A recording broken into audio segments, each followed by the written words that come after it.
¿Es posible cometer un pecado tan grave que ni siquiera Dios lo perdone?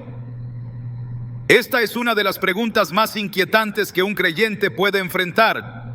Jesús mismo respondió con palabras claras y contundentes: por tanto os digo, todo pecado y blasfemia será perdonado a los hombres, mas la blasfemia contra el Espíritu no les será perdonada. Mateo 12:31.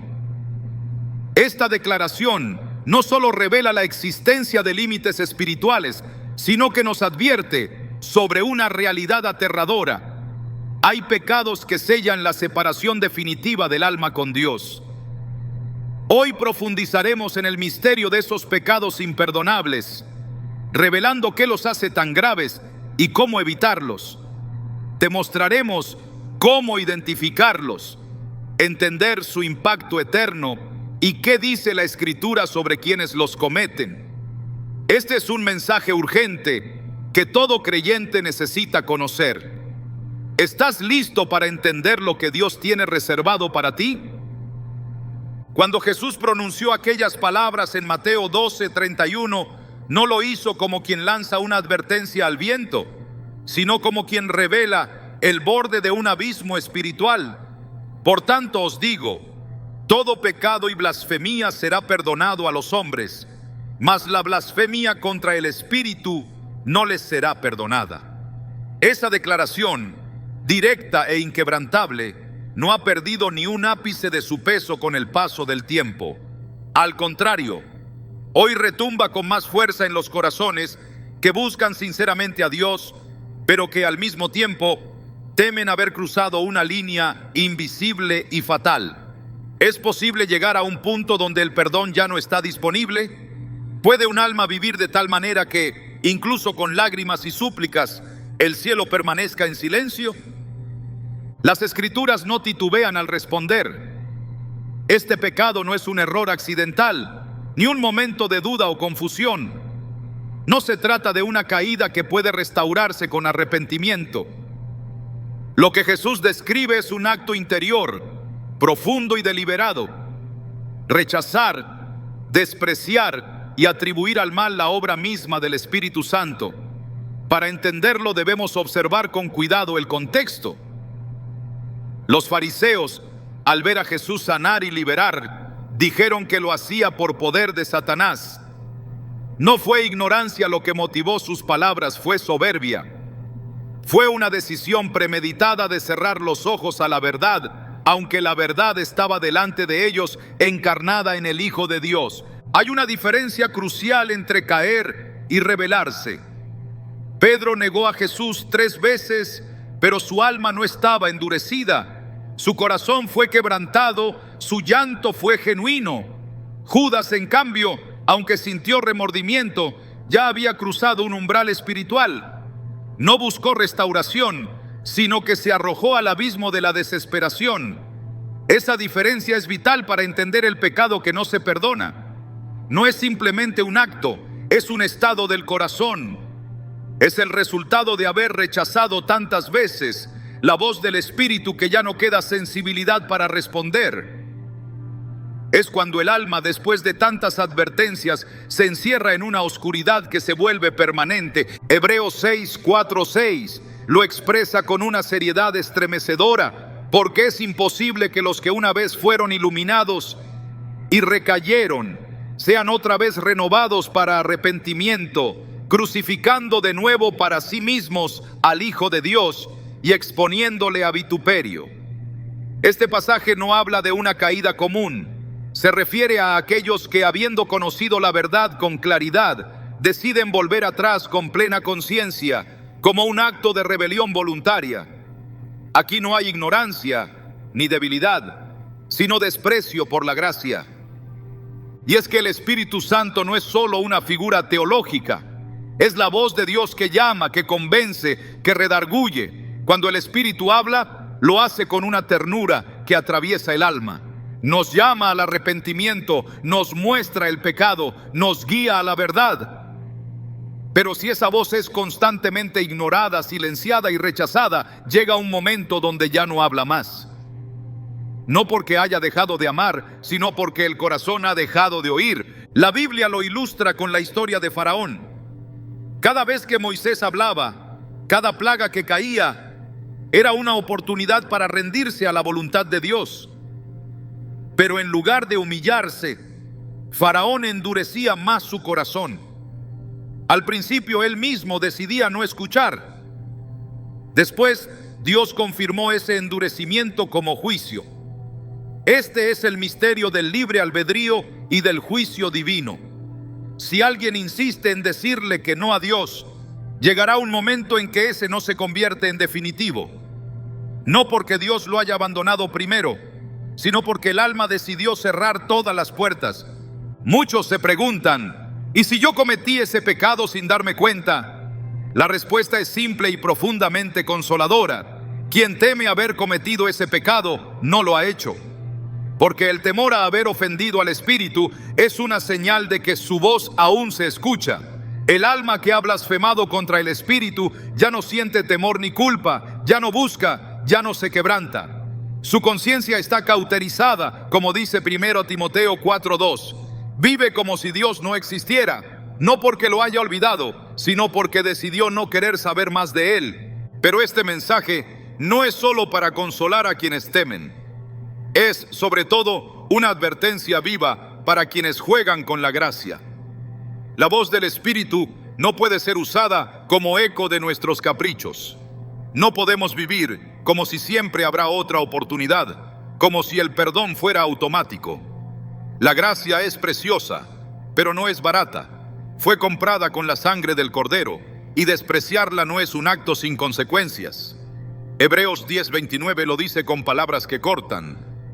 ¿Cuánto mayor castigo pensáis que merecerá el que pisoteare al Hijo de Dios y tuviere por inmunda la sangre del pacto en la cual fue santificado e hiciere afrenta al Espíritu de gracia? Este no es un tema para abordar con frialdad teológica, sino con lágrimas y reverencia, porque detrás de estas advertencias está el corazón de un Dios que no quiere que nadie se pierda. Un Dios que aún sabiendo lo que somos, sigue llamándonos. Pero también un Dios que no forzará nuestra decisión.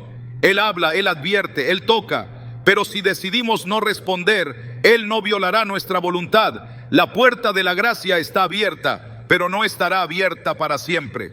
Imagina a alguien que domingo tras domingo escucha el llamado al arrepentimiento, que sabe lo que debe hacer, que entiende el mensaje, pero que decide postergar. Mañana, dice, todavía no se convence. El Espíritu sigue hablándole, pero con el tiempo su voz ya no es clara, ya no duele el pecado, ya no hay convicción. Ese es el inicio de la muerte espiritual, porque lo más peligroso no es cuando pecamos y sentimos culpa. Lo más peligroso es cuando pecamos y no sentimos nada. Jesús no habló de este pecado para causar miedo paralizante, sino para provocar una decisión.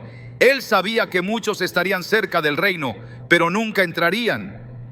Como los escribas y fariseos, conocían la Escritura, veían los milagros, pero rechazaban al Espíritu que obraba en Jesús.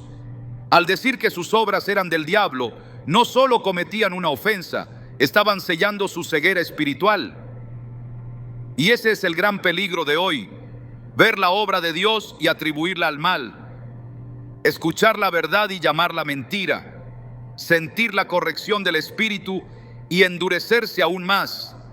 Por eso Pablo escribe en Efesios 4:30: y no contristéis al Espíritu Santo de Dios, con el cual fuisteis sellados para el día de la redención. Contristar no es blasfemar aún, pero es el primer paso en esa dirección. Es entristecer al Espíritu con desobediencia continua, con indiferencia espiritual, con una vida de apariencia sin transformación real. Es ignorar su voz hasta que se vuelva lejana y luego imperceptible. Es vivir como si Él no hablara, cuando en realidad hemos dejado de escuchar. La historia de Israel es también una historia de resistencia al Espíritu. En Hechos 7:51 Esteban les dice: duros de cerviz e incircuncisos de corazón y de oídos, vosotros resistís siempre al Espíritu Santo, como vuestros padres, así también vosotros. Esta resistencia constante fue lo que los condujo al juicio. No porque Dios no quisiera salvarlos, sino porque ellos no quisieron obedecer.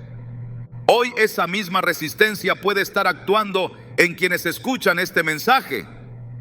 Y es por eso que esta parte del guión no es solo una enseñanza, es un clamor urgente. Porque cada vez que el Espíritu habla, hay una decisión que tomar. Cada palabra es una oportunidad para acercarse o alejarse. Nadie llega a blasfemar contra el Espíritu de un día para otro.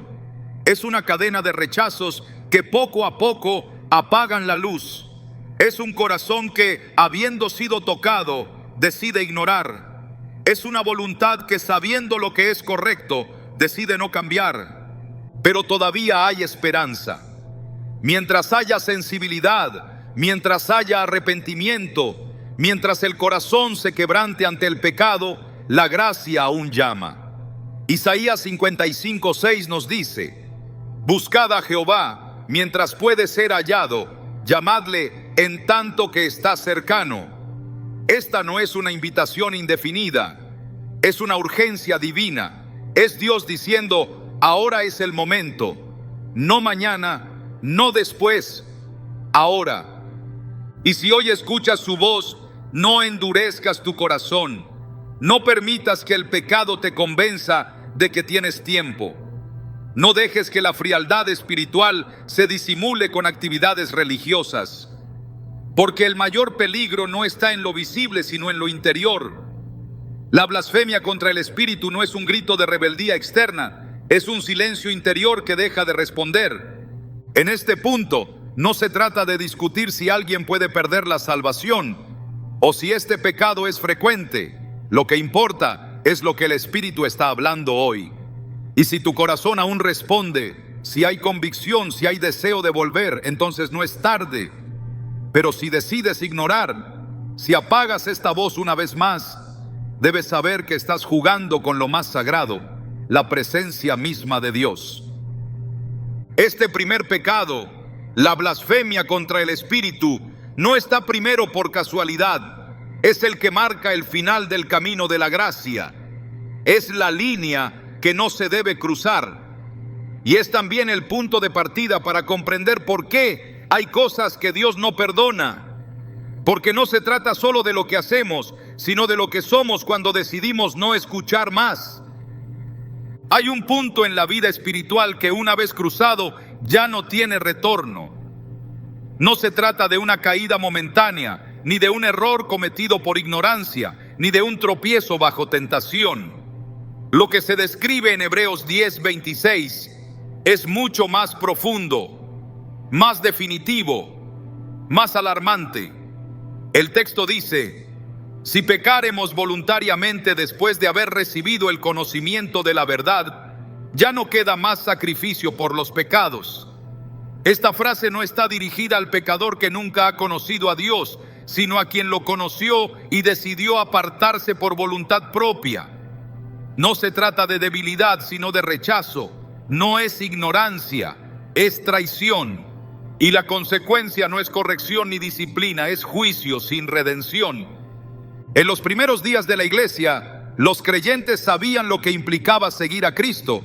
No había promesas de comodidad, ni recompensas materiales, ni reconocimiento social. Había persecución, prisiones, pérdida de bienes y en muchos casos la muerte. Convertirse en discípulo de Jesús era firmar una renuncia total al mundo. Sin embargo, entre aquellos que comenzaron el camino, hubo quienes después se volvieron atrás. El autor de Hebreos no está escribiendo una advertencia sin fundamento. Está confrontando una realidad que ya había comenzado a manifestarse.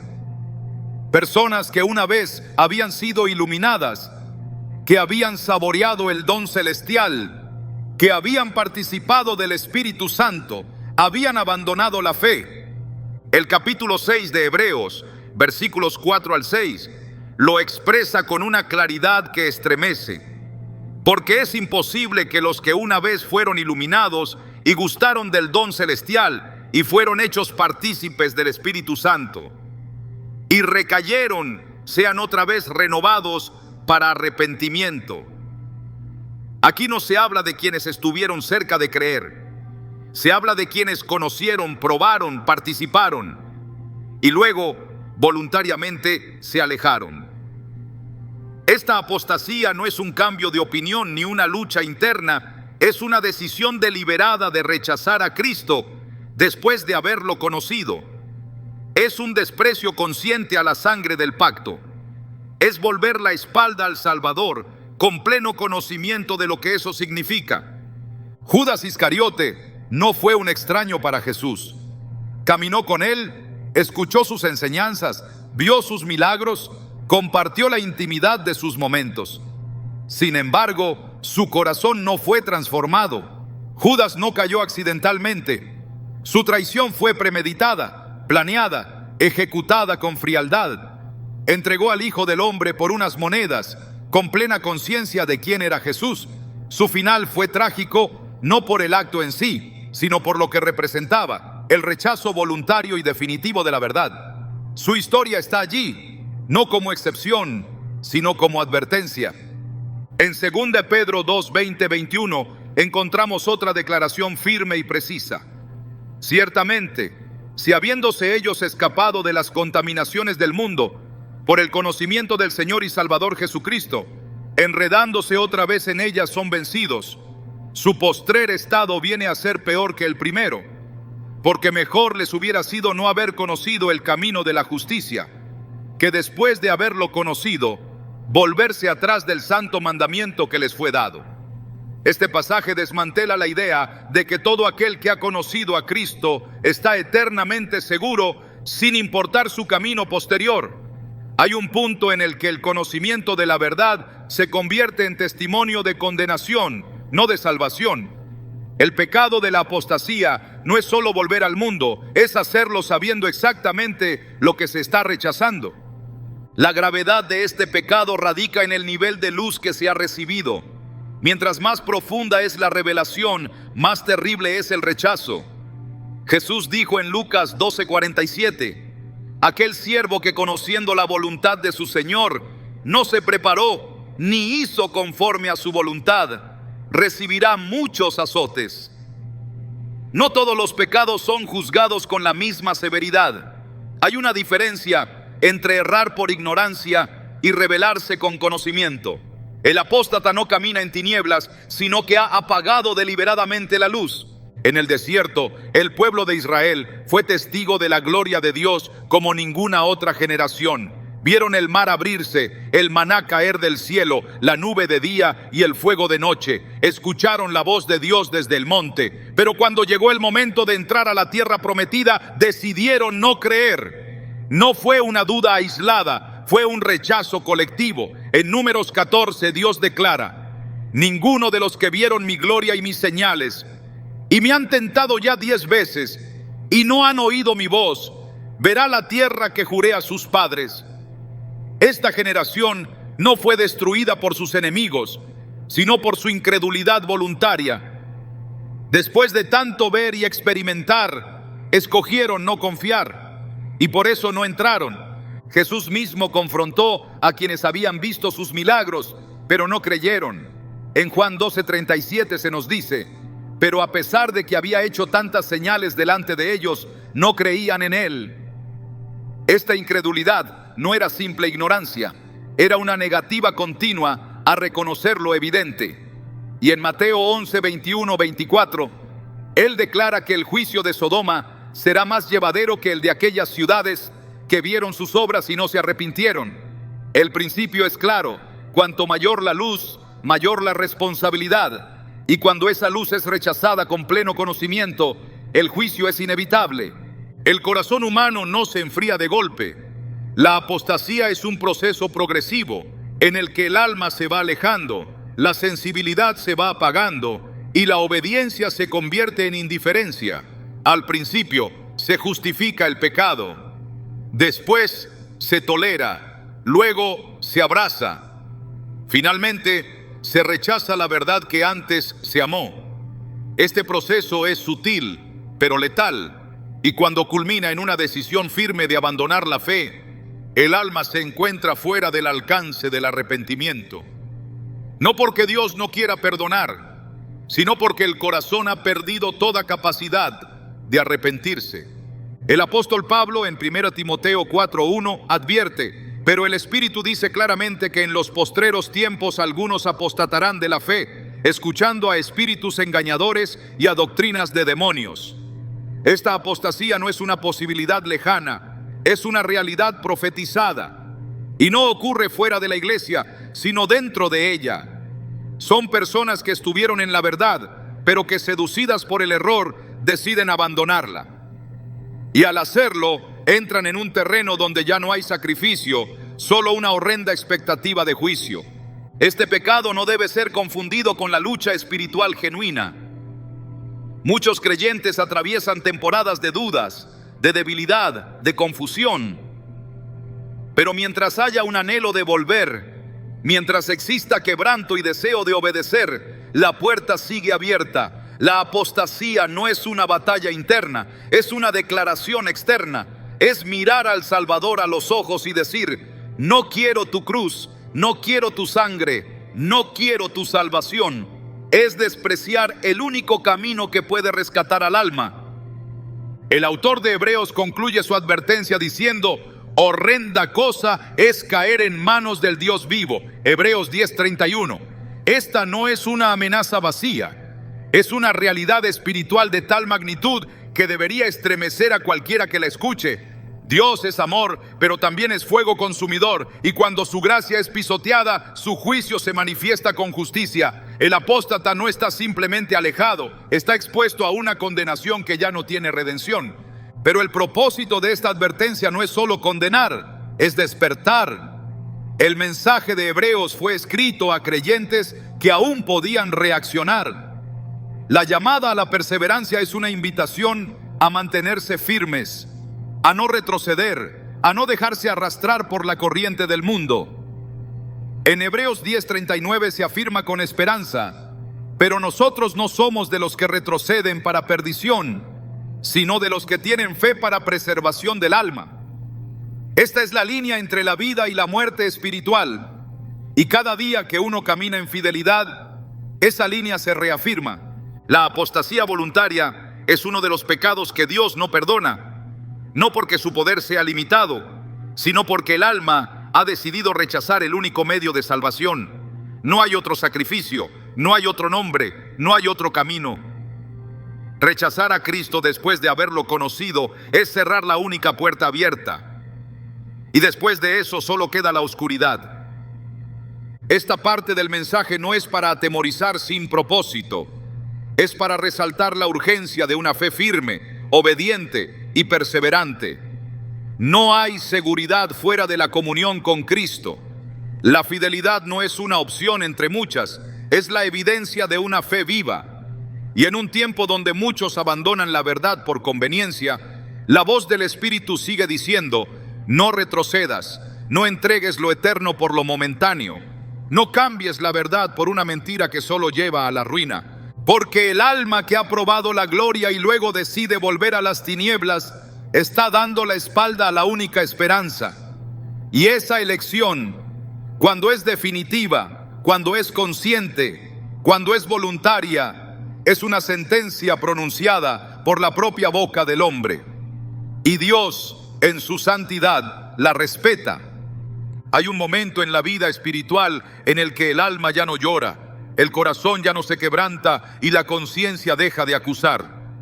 No sucede de la noche a la mañana, es un proceso lento, progresivo, casi imperceptible al principio, pero que avanza con una firmeza inquebrantable hacia una sola dirección: la muerte interior.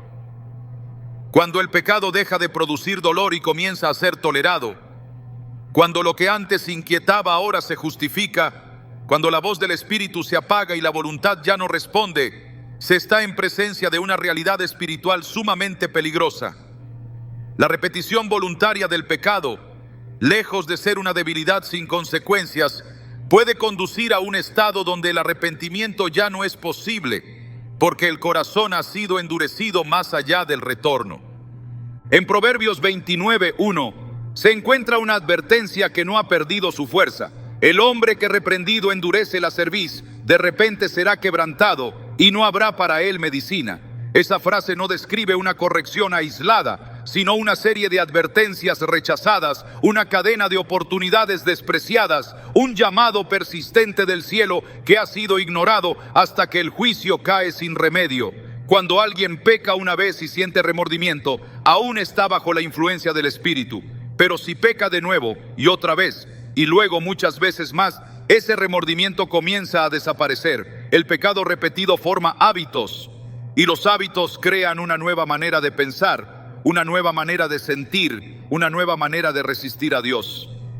El apóstol Pablo, escribiendo a los Efesios, describe este proceso con claridad alarmante. Tienen el entendimiento entenebrecido, ajenos de la vida de Dios por la ignorancia que en ellos hay, por la dureza de su corazón, los cuales, después que perdieron toda sensibilidad, se entregaron a la lascivia para cometer con avidez toda clase de impureza. Efesios 4, 18, 8 y 9. Este no es un simple alejamiento, es una desconexión completa del alma con la voz de Dios. La pérdida de sensibilidad espiritual no es una condición natural, es el resultado directo de una vida que ha persistido en la desobediencia sin arrepentimiento. Cuando el pecado se normaliza, la conciencia se reconfigura. Lo que antes era llamado pecado, ahora se percibe como libertad. Lo que antes se evitaba, ahora se celebra.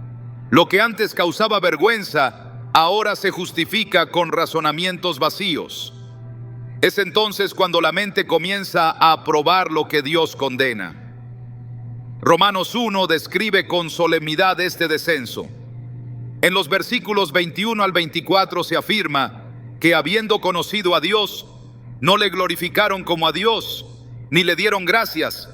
Profesando ser sabios, se hicieron necios, por lo cual también Dios los entregó a la inmundicia. Ese Dios los entregó no es un acto de abandono caprichoso, es el resultado de una elección continua del pecado por encima de la verdad. Cuando una persona insiste en no escuchar, Dios confirma su decisión. Ya no hay advertencia, solo juicio. Jesús en Juan 3:19 declaró: y esta es la condenación, que la luz vino al mundo, y los hombres amaron más las tinieblas que la luz, porque sus obras eran malas. Aquí no se trata de ignorancia, sino de amor por el mal.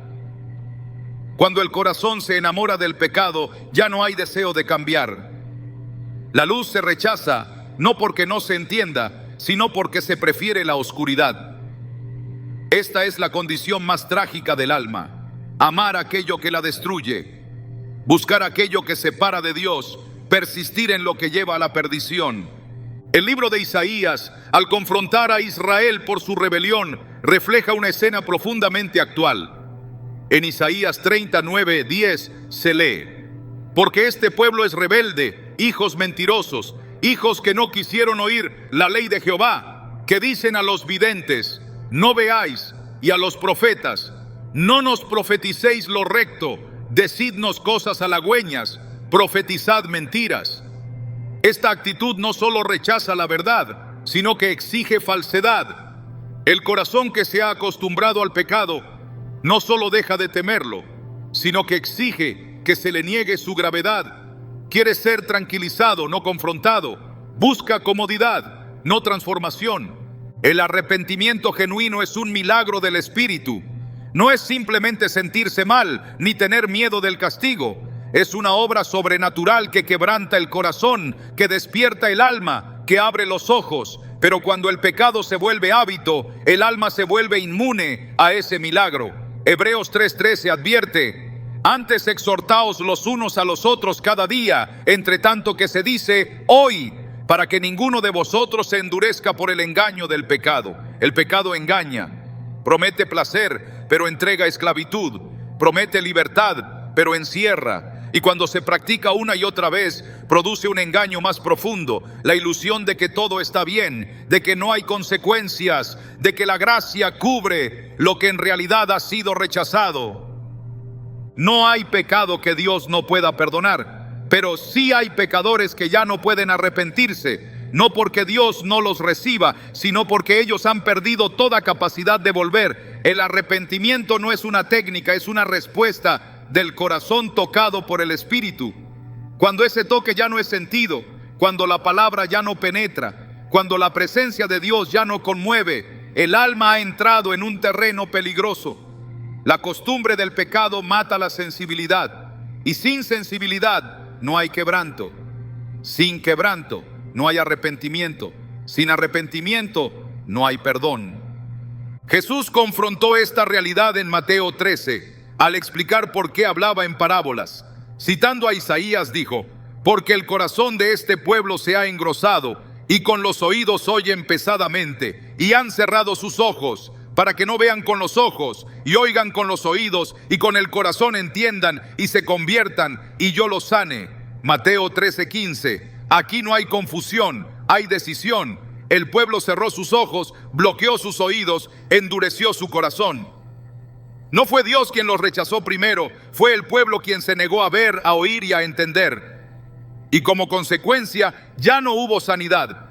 El Salmo 32 describe la dicha del perdón, pero también el proceso interno que lo precede. Mientras callé, se envejecieron mis huesos en mi gemir todo el día, porque de día y de noche se agravó sobre mí tu mano, se volvió mi verdor en sequedades de verano. Versículos 3-4. Esta experiencia es la de un corazón que aún puede sentir, pero cuando ese gemido desaparece, cuando la mano de Dios ya no pesa, cuando el alma puede pecar sin agonía, es porque el pecado ha tomado el control absoluto. El apóstol Juan escribió que hay pecado de muerte y que por ese no se debe orar. 1 Juan 5:16. La interpretación de este texto ha sido debatida, pero lo cierto es que señala la existencia de una línea que puede cruzarse, un punto donde el clamor ya no cambia el destino. El pecado que lleva a la muerte no es un acto aislado, es una vida entregada completamente a lo que Dios ha condenado. Es la permanencia deliberada en lo que destruye el alma, la elección constante de vivir en rebelión, sin arrepentimiento ni intención de cambio. En Apocalipsis 2:3 Jesús habla a las iglesias y a cada una le dice: yo conozco tus obras, no evalúa lo que sienten ni lo que dicen, sino lo que hacen. La fe sin obras es muerta, y las obras reflejan el estado del corazón. A la iglesia de la Odisea le dijo: por cuanto eres tibio y no frío ni caliente, te vomitaré de mi boca. Apocalipsis 3:16. La tibieza no es ignorancia, es mediocridad espiritual. Es vivir en una costumbre religiosa sin pasión, sin obediencia, sin entrega. Y esa tibieza prolongada conduce a la ruina. El pecado habitual no es un accidente. Es el resultado de decisiones diarias, pequeñas concesiones que se acumulan hasta formar una muralla. Una vez construida, esa muralla impide toda entrada de luz. Ya no hay convicción, solo rutina. Ya no hay lágrimas, solo excusas. Y cuando el pecado se convierte en parte de la identidad, el alma ya no sabe cómo regresar. Como Esaú, que vendió su primogenitura y después buscó la bendición con lágrimas, pero no fue hallada. Hebreos 12:17. No porque no llorara, sino porque su arrepentimiento no fue genuino. Había traspasado una línea espiritual que no podía deshacerse. Por eso la palabra repite una y otra vez: hoy, si oís su voz, no endurezcáis vuestros corazones. El llamado no es para mañana. La sensibilidad del alma puede no estar mañana.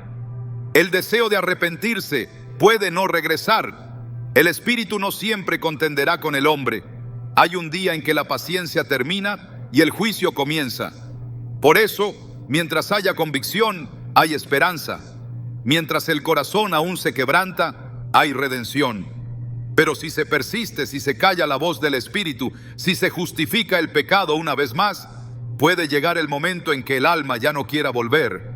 Y en ese momento, el arrepentimiento se convierte en una palabra vacía, sin fuerza, sin realidad, sin fruto. Este pecado, el hábito repetido que extingue el arrepentimiento, no es visible desde el principio, pero sus frutos son inconfundibles. La falta de temor, la pérdida de sensibilidad, la racionalización constante del mal, el rechazo a la corrección. Todo esto indica que la conciencia ha sido adormecida. Y cuando el pecado se convierte en una forma de vida, ya no es solo una falla moral, es una sentencia espiritual. Dios no puede perdonar lo que no se confiesa, y nadie confiesa lo que ya no percibe como pecado. Hay una actitud que Dios no solo reprueba, sino que resiste con firmeza. No es una acción puntual ni un error emocional. Es un estado del alma que se exalta por encima de Dios, que sustituye la obediencia por autosuficiencia y que convierte la verdad en una herramienta para justificar el orgullo. Es la soberbia. Y cuando se manifiesta de forma espiritual, su peligro se multiplica porque se reviste de piedad mientras edifica un altar al yo. La soberbia espiritual no se reconoce fácilmente porque se disfraza de virtud. Se expresa con palabras correctas, se mueve entre la religión, pero niega su poder, desprecia la corrección y eleva la opinión propia por encima de la palabra. Es el pecado que precede a todos los demás, la raíz que alimenta la rebelión, el veneno que convierte la gracia en mérito y la fe en vanagloria. Dios no trata la soberbia como una debilidad común. En Proverbios 16:5 se declara: abominación es a Jehová todo altivo de corazón, ciertamente no quedará impune. Esa palabra, abominación, no aparece con ligereza en las Escrituras. Es una de las formas más severas de condena. Lo que es abominación no puede convivir con la santidad. No es ignorado, no es tolerado, no es corregido. Es rechazado con juicio. El corazón altivo no solo se opone a Dios, se sitúa en su contra. Y por eso Santiago 4:6 lo afirma sin ambigüedad: Dios resiste a los soberbios y da gracia a los humildes. Esta resistencia no es una metáfora, es una postura activa.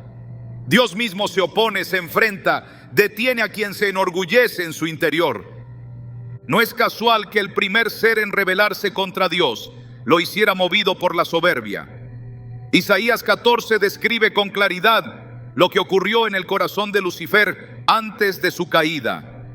Tú decías en tu corazón: subiré al cielo, en lo alto junto a las estrellas de Dios levantaré mi trono, subiré sobre las alturas de las nubes y seré semejante al Altísimo. Isaías 14, 13, 14.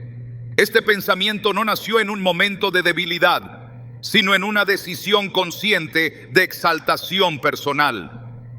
Quien fue creado para reflejar la gloria de Dios, decidió apropiarse de ella. No negó la existencia de Dios, simplemente se negó a someterse.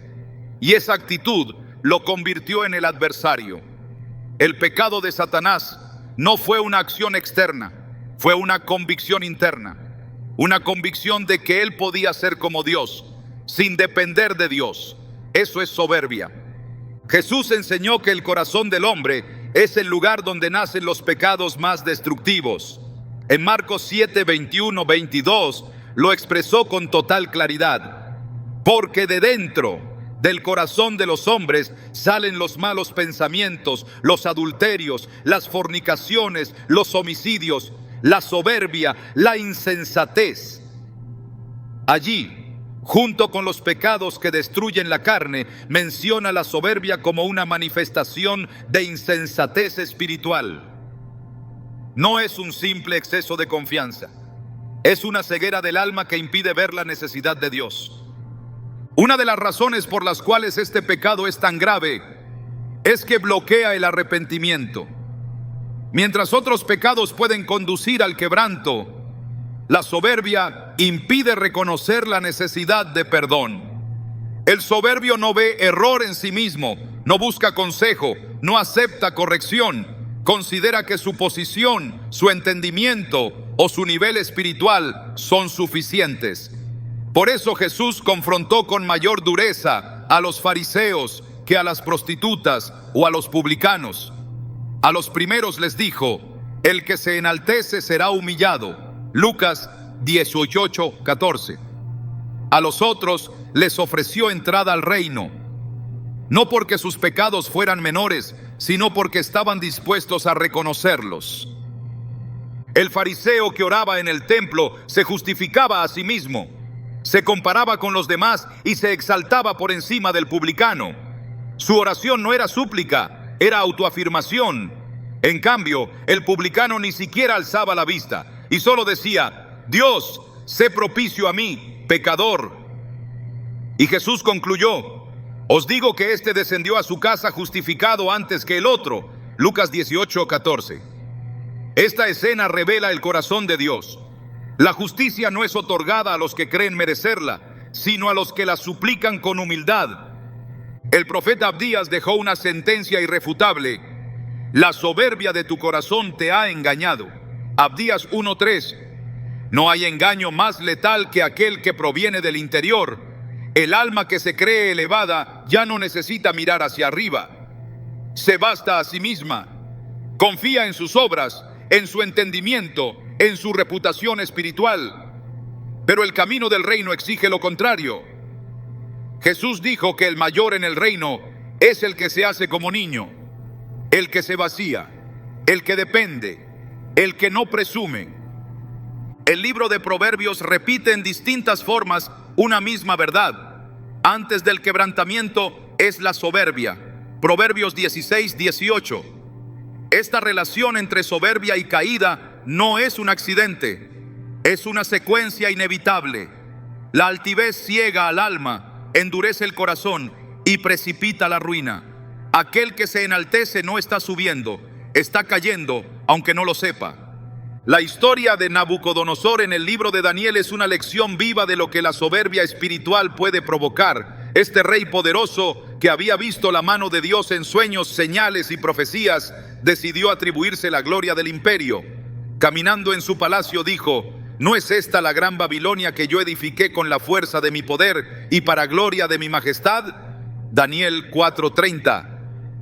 En ese instante, la voz del cielo lo interrumpió. Fue despojado de su trono, perdió la razón y vivió como un animal por 7 años. No fue un castigo arbitrario, fue una corrección divina para quebrantar la altivez de su corazón. Y solo cuando levantó los ojos al cielo, cuando reconoció que el Altísimo tiene dominio sobre los reinos de los hombres, su entendimiento le fue devuelto. Su historia es una advertencia clara: el poder sin humildad es una trampa mortal. La soberbia espiritual no se manifiesta únicamente en líderes o figuras visibles. Puede habitar en el corazón del creyente que ya no escucha, que desprecia enseñanzas, que selecciona los textos que le convienen y descarta los que confrontan. Se disfraza de celo, pero actúa desde el orgullo. Se expresa en la crítica constante, en la falta de misericordia, en la rigidez que ignora la gracia. Y cuando se instala, cierra la puerta al quebranto. La Escritura muestra que Dios habita con los humildes.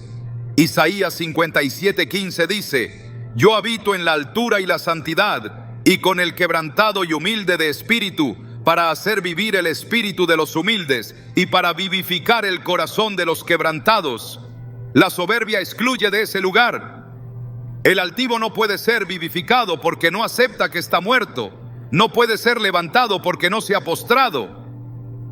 En Apocalipsis 3, Jesús le habla a la iglesia de la Odisea que decía: yo soy rico y me he enriquecido y de ninguna cosa tengo necesidad. Pero él la ve diferente. Tú eres un desventurado, miserable, pobre, ciego y desnudo. Apocalipsis 3:17. Esta iglesia no era perseguida, ni herética, ni impura. Era soberbia. Su confianza estaba en lo que había logrado, y por eso Jesús estaba fuera, tocando la puerta, esperando ser recibido. La imagen es devastadora: una iglesia activa, pero sin Cristo. Una congregación convencida de su condición, pero espiritualmente vacía. La soberbia espiritual impide el crecimiento, cierra los oídos, endurece el corazón y cuando no se confronta, termina separando al alma de Dios. No hay perdón sin confesión y no hay confesión sin humildad. Por eso, este pecado es uno de los más peligrosos, porque no siempre se ve, pero siempre corrompe. Puede coexistir con el conocimiento, con el servicio, incluso con la unción, pero nunca con la presencia de Dios. El clamor del cielo sigue siendo el mismo: humillaos delante del Señor y Él os exaltará. Santiago 4:10. Esa es la única forma de ser levantado: reconocer la necesidad, admitir la dependencia, romper toda autoexaltación, vaciarse para ser lleno. El reino no se construye sobre logros personales, sino sobre corazones quebrantados. Dios no mira las alturas humanas, mira la profundidad del quebranto. La soberbia espiritual no es solo un riesgo, es una amenaza real. Y cuando no se detecta, se fortalece. Cuando no se confronta, crece. Cuando no se rechaza, domina. Y cuando domina, desplaza a Dios. El trono del alma no puede ser compartido. O gobierna el Altísimo, o gobierna el yo. No hay neutralidad. Este pecado, escondido muchas veces entre los muros de la religiosidad, es causa de condenación porque impide el acceso a la gracia. La gracia es para los que reconocen que la necesitan, para los que no presumen, para los que tiemblan ante la palabra, para los que se rinden. Por eso, la soberbia no puede ser perdonada mientras permanezca. No porque Dios no quiera perdonar, sino porque el soberbio no pide perdón. No cree necesitarlo. La cruz no es compatible con la soberbia, porque en la cruz todo se pierde. Se pierde el mérito, el orgullo, la razón, la lógica humana. La cruz exige rendición y la soberbia no se rinde. Se justifica, se defiende, se compara, se exalta, pero nunca se entrega. Por eso, solo los que toman su cruz cada día y siguen a Cristo pueden vivir en humildad, porque cada paso tras el Maestro es un paso más lejos del orgullo. Y cuando finalmente el alma se ve a sí misma como es, cuando comprende que todo lo que tiene es gracia, que todo lo que ha hecho fue por misericordia, que todo lo que ha recibido no fue por derecho sino por amor, entonces la soberbia se desvanece. Y solo entonces la presencia de Dios vuelve a llenar el corazón. La mentira más peligrosa no es la que viene de fuera, sino la que se oculta dentro de un sistema que aparenta santidad. La hipocresía religiosa no es solo un defecto moral, es una rebelión disfrazada de virtud. Es presentarse ante Dios con labios que lo honran mientras el corazón está lejos. Es cumplir con rituales, formas y palabras sin que haya una transformación real. Y es esta falsedad deliberada, sostenida en apariencia, lo que convierte la religión sin verdad en una trampa mortal. No se trata de una caída ocasional, sino de una vida construida sobre el engaño espiritual, una fachada que esconde una voluntad sin quebranto y una mente que no desea obedecer. Jesús no fue severo con los pecadores públicos, sino con los que pretendían ser justos. Su confrontación más dura fue con los fariseos, los maestros de la ley, los líderes que conocían las Escrituras, pero cuyo corazón estaba lejos del Padre. En Mateo 23 el juicio es claro: ay de vosotros, escribas y fariseos hipócritas, porque sois semejantes a sepulcros blanqueados. Por fuera, a la verdad, os mostráis justos a los hombres, pero por dentro estáis llenos de hipocresía e iniquidad. La imagen no es accidental, es una tumba decorada, bella en su superficie, pero llena de muerte. Eso es la hipocresía religiosa: una vida sin vida, una piedad sin verdad, una obediencia sin entrega. El problema no es la lucha contra el pecado. Dios no rechaza al que cae si su corazón es verdadero. Lo que Él no tolera es la duplicidad, el intento constante de mantener una imagen que niega la condición real del alma. En Isaías 29:13, el Señor declara: este pueblo se acerca a mí con su boca y con sus labios me honra, pero su corazón está lejos de mí. Aquí se revela el núcleo de la hipocresía: palabras correctas, acciones visibles, pero una distancia interior que niega toda comunión. No es falta de conocimiento, es falta de sinceridad. No es debilidad humana, es simulación espiritual. Jesús advierte que no todo el que le dice Señor, Señor, entrará en el reino, sino solo aquel que hace la voluntad del Padre. Incluso quienes profetizan, echan fuera demonios o hacen milagros en su nombre, pueden ser rechazados. Nunca os conocí, apartaos de mí, hacedores de maldad. Mateo 7, 21, 23. Este texto destruye toda apariencia religiosa sin obediencia genuina. No se trata de lo que se muestra, sino de lo que se es. Y si el corazón no ha sido rendido, no hay acto externo que pueda sustituir la relación con Dios. Ananías y Zafira, en el libro de los Hechos, fueron juzgados por intentar aparentar una entrega que no era real. Vendieron una propiedad y ofrecieron parte del dinero, pero fingieron haberlo entregado todo. No era obligatorio darlo todo, pero quisieron proyectar una imagen de consagración total. Pedro les dijo: no has mentido a los hombres, sino a Dios. Hechos 5:4. Y ambos cayeron muertos como señal de juicio divino. La hipocresía no se tolera cuando invade la comunidad de fe, porque contamina la verdad, corrompe el testimonio y deshonra la santidad de Dios. El apóstol Pablo instruyó a Timoteo a guardar la fe y una buena conciencia, advirtiendo que algunos la habían desechado y naufragaron en la fe. 1 Timoteo 1:19. Este naufragio no comenzó con incredulidad abierta, sino con una conciencia que fue ignorada una y otra vez. La hipocresía endurece el corazón, apaga la convicción y transforma la corrección en crítica. En vez de arrepentirse, se justifica. En lugar de confesar, se oculta. En vez de cambiar, se endurece. Y cuando esta actitud persiste, el alma deja de responder. No porque no haya oportunidad, sino porque ya no hay verdad dentro. El apóstol Juan escribe que si decimos que no tenemos pecado, nos engañamos a nosotros mismos y la verdad no está en nosotros.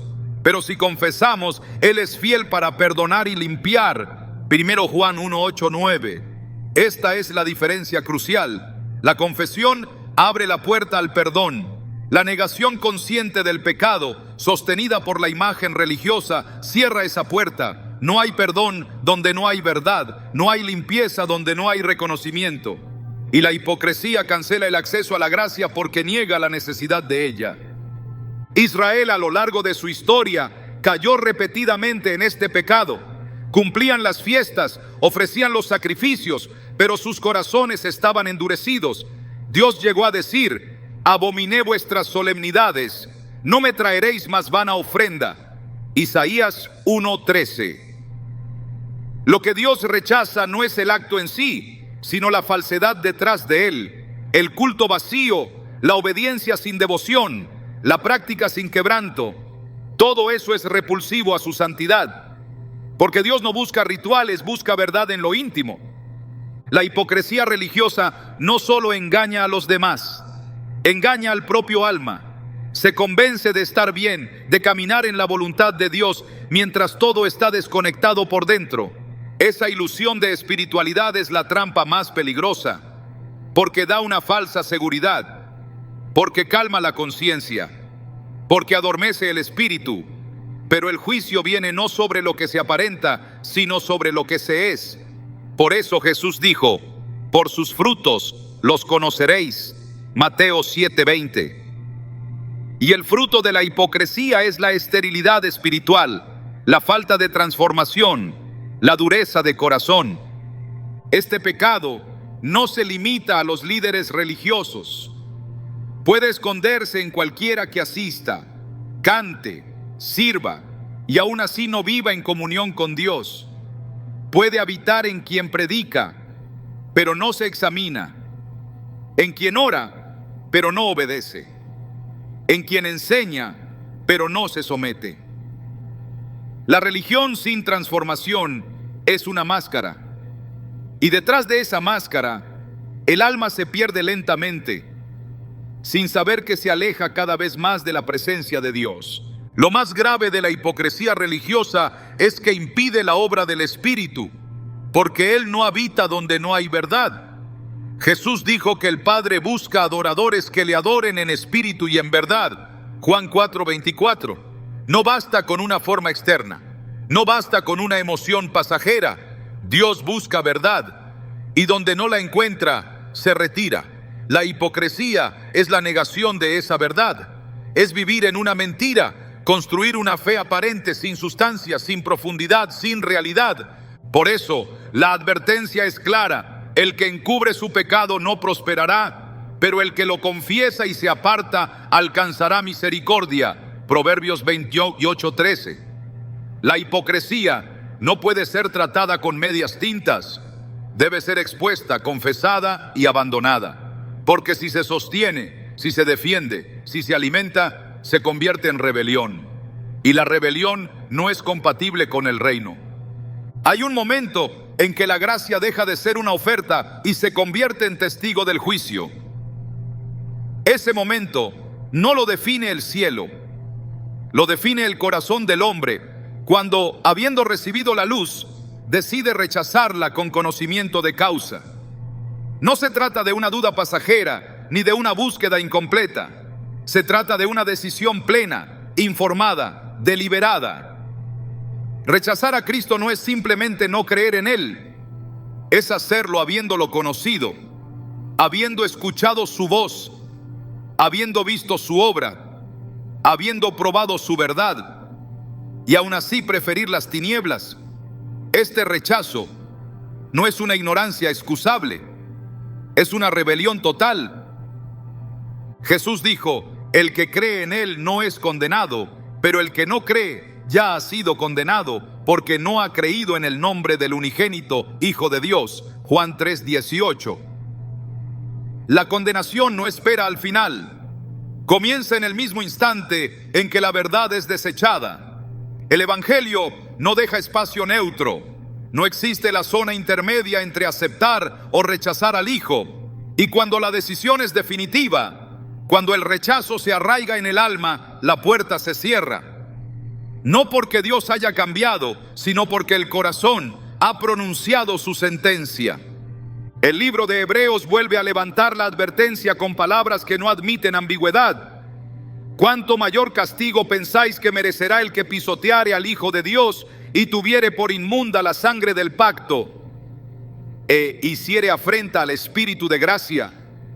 Hebreos 10:29. El lenguaje es extremo porque la realidad que describe también lo es. Pisotear al Hijo de Dios no es solo negarlo con los labios, es despreciarlo con la vida, es decir, con los actos: no necesito tu sacrificio, no me importa tu cruz, no reconozco tu señorío. Ese desprecio consciente a Cristo se convierte en la transgresión más alta del alma. El rechazo consciente no nace en el desconocimiento, brota de un corazón que, a pesar de la claridad de la revelación, endurece su voluntad. En Juan 12:37-40 se dice que, aunque Jesús había hecho tantas señales delante de ellos, no creían en Él. El texto no dice que no podían entender, sino que no querían creer. Y entonces el juicio vino como confirmación. Por esto no podían creer, porque cegó los ojos de ellos y endureció su corazón. No fue ceguera inicial, fue ceguera provocada por una negativa continua. La obstinación en rechazar a Cristo se convirtió en juicio en sí misma. La parábola de los labradores malvados revela el corazón de este pecado. El dueño envió siervos y fueron maltratados. Luego envió a su hijo diciendo: tendrán respeto a mi hijo. Pero los labradores dijeron entre sí: este es el heredero, venid, matémosle. Y lo sacaron fuera de la viña y lo mataron. Mateo 21:33-39. La decisión fue clara: conocían al hijo, sabían quién era, y aún así lo rechazaron. Esa parábola no describe una historia remota, refleja lo que ocurre cada vez que el alma, frente a la revelación plena del Hijo, decide mantenerse en rebelión. No hay otro camino, no hay otro nombre, no hay otro sacrificio. Rechazar a Cristo es rechazar al único medio de salvación. Y cuando esto se hace con plena conciencia, no queda ya más esperanza, no porque el perdón no exista, sino porque se ha despreciado la única sangre capaz de limpiarnos. El pecado imperdonable no es simplemente grave por lo que representa, sino porque es una puerta cerrada por dentro. Cristo extiende su mano, pero si esa mano es rechazada una y otra vez, llega el día en que el alma ya no la verá. Y cuando eso ocurre, la eternidad queda definida. El juicio no será sorpresa, será la confirmación de una decisión que ya fue tomada. La advertencia más aterradora de la Biblia no es una amenaza vacía, es una invitación urgente a despertar. No porque Dios desee condenar, sino porque su santidad no puede ser burlada. La gravedad de estos pecados no reside únicamente en su contenido, sino en el estado irreversible que generan en el corazón. Pero incluso en medio de este mensaje tan severo, hay una verdad que se mantiene intacta. Mientras el alma aún pueda temblar, aún hay esperanza. El verdadero peligro no es solo cometer un pecado imperdonable, es ignorar las señales que anuncian que el corazón se está endureciendo, es acostumbrarse al mensaje sin responder, es escuchar la palabra sin rendirse a ella. La mayoría no llega a la condenación en un solo paso, sino por una acumulación lenta de indiferencia. Por eso, esta advertencia no debe producir solo temor, sino una búsqueda desesperada de autenticidad. No se trata de vivir con miedo, sino con reverencia. No hay mayor tragedia que una vida aparentemente cristiana, pero desconectada del cielo. Por eso, hoy no se nos pide que miremos hacia atrás con culpa, sino que volvamos a mirar al trono con temor santo. Este mensaje no es para condenarte, es para llamarte. No es para destruir tu esperanza, es para protegerla. Porque el Dios que advierte con severidad es el mismo que llama con amor inquebrantable. Y si hoy puedes sentir, si hoy puedes entender, si hoy puedes responder, entonces todavía estás a tiempo. No juegues con lo eterno. No dilates lo urgente, no trates con ligereza lo que el cielo declara con fuego. Hoy es el día, no mañana. Hoy, porque lo que decides hoy definirá lo que vivas por la eternidad.